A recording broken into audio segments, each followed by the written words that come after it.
Hey everyone, I thought I'd show you an exercise called the Turkish Get Up. I've went over this before, but now I'm going to go into it a little bit more in depth and show you just a couple little things how we can refine this and make this a really good exercise, especially for our shoulders. So you might not think of this, it looks kind of like a funny exercise and you don't really know what it's for. I've had a lot of people say like, what does this even do?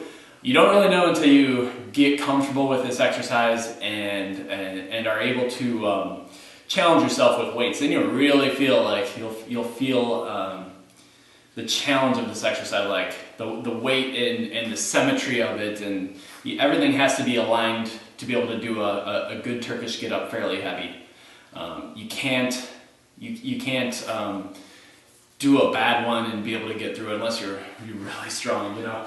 So this is a really good one for people with some shoulder stuff. If you see like people that have the internally rotated shoulders, which is like almost everyone, this is a good way to teach us to get out of that internally rotated shoulder position and actually challenge that with a little bit of weight and get into a good position. So I'm just going to show you a quick Turkish get up and then I'll go over some of the finer points on how to do it.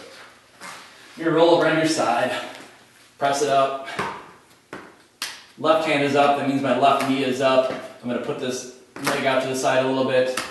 Elbows like 45 degrees from the body. I'm going to drive through this foot, extend this hip, roll onto this elbow. I'm going to think about elbowing this ground, kind of turns this lat on, pull myself up, and then I'm not letting this knee dive in. Okay, now from here, palm into the ground, up, into our bridge, back. Now I'm into kind of a triangle position here. Okay, and up into our lunge. Big step back, open up, hand down the thigh, back into our triangle position, kick through, come down, elbow onto our back, and bring it down. Okay, so now the important things that we're going to do for our shoulders. So one thing that is really good for our shoulders, my weight started out here. Takes a lot of stability so this weight doesn't fall down on us. If you get out here, your shoulder and everything has to work really hard to pull you back.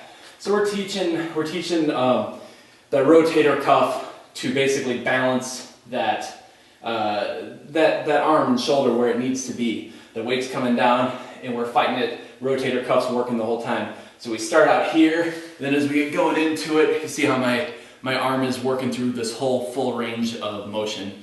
And that's a really important thing. Even when we get up here, this arm's completely back here, and it's still working that rotator cuff stability in all those planes of motion.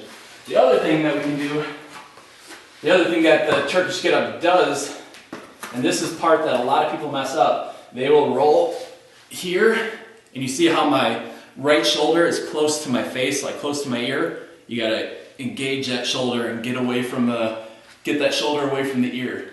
That gets the shoulder back into a good position. Now, same thing here. A lot of people will collapse here and just get kind of lazy. We're going to stay engaged that whole time. And this is going to teach us to roll that shoulder back, teach our shoulder blade where it needs to be. Same thing as we come down, engage that shoulder, keep that shoulder away from the ear, and onto our back and down. So that's a couple tips on how to use the Turkish Get Up to improve our shoulder stability and shoulder position.